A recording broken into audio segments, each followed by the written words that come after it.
Hey everyone, welcome back.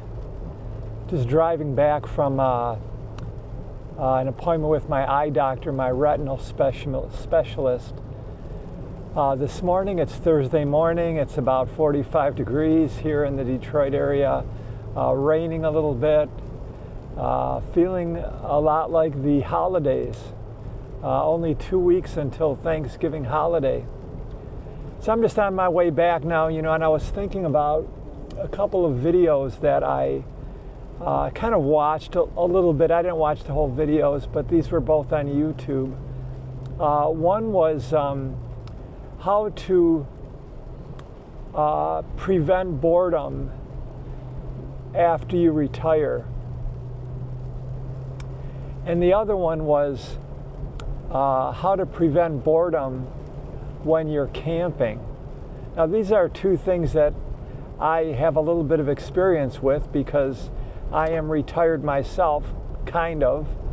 I started collecting Social Security back in 2022 when I turned 62, and I'm a person that loves camping. Me and my wife both love to camp.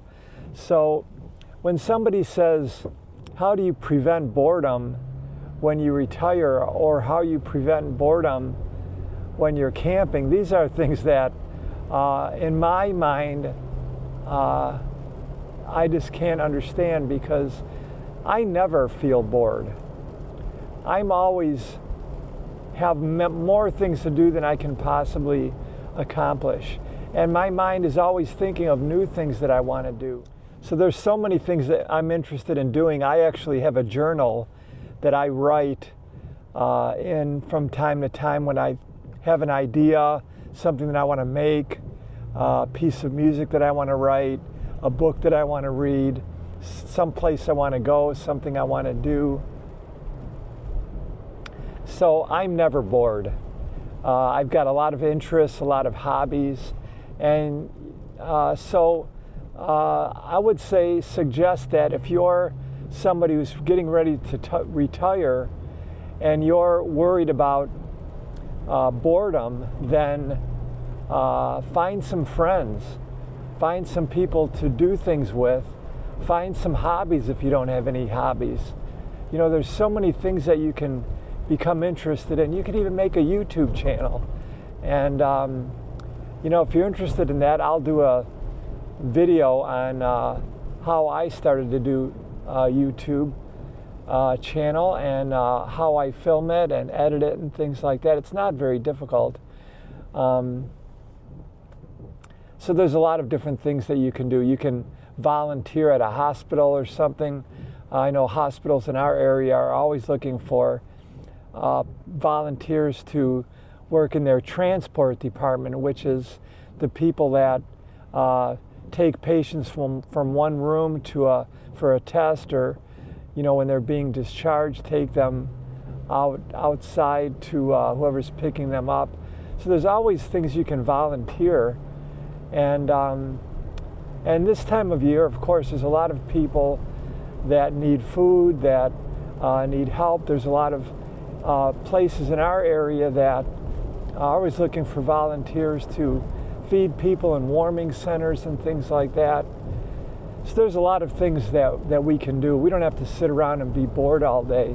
You can read books, you can learn new things, do videos about them, maybe even create an online course with something that you might have some knowledge in. Like, for example, if you're a photographer, somebody who likes to take pictures, you can create a little online course about photography. And if you need to know how to do that, my wife and I, Abby and I, are experts at that, because that is a lot of part of what we do today, is we create online courses besides streaming yoga classes and things like that. So we do a lot of those things. Now, regarding being bored camping, and this is something else that I don't understand.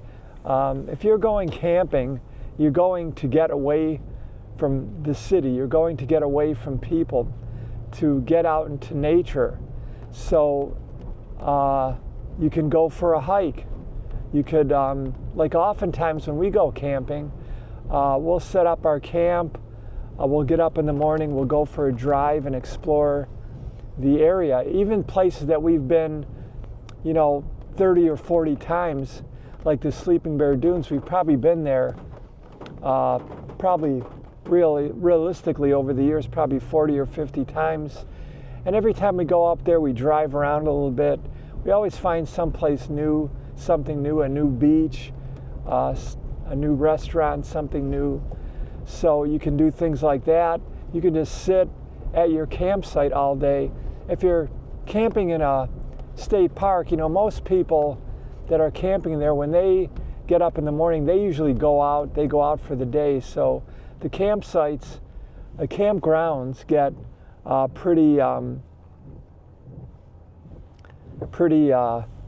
quiet during the day, so you could just sit there and read a book. Oftentimes we do that. We'll just sit and read, catch up on our reading. I do keep a journal, so I'll do some journaling.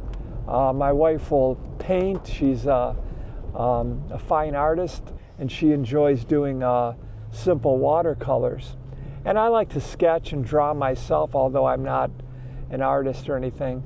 So there's always things that you can do. Enjoy a fire, make some good food. These are things that I don't understand, my friends. And if you want to talk more about them, I'm happy to reach out to you and do like a Zoom call or a phone call. And I just added an email address that you can reach me in the description for my channel, so you can reach out to me. We could set up something.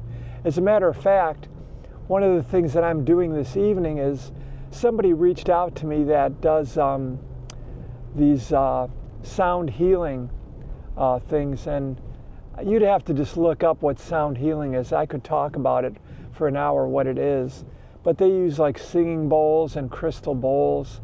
It's kind of like ambient sound things to put people in a meditative state and so forth. And somebody reached out to me and asked me how they could do a live streaming event and what would be the best microphones and stuff to do for it. So I said, well, I could do a Zoom session for you and talk about it. I do have some knowledge about that, although I'm not an expert. And they ended up getting a bunch of their friends together. So there's 17 or 18, maybe 20 people signed up for this Zoom session that I'm doing this evening. So I'm preparing a little lecture about doing live streaming events this evening. So there's things that you could do, and you could help others through what knowledge you have. And you don't have to be an expert at it. People mostly appreciate that, the experience that you can share. And usually that's a journey of trying to figure things out by trial and error. And people like that.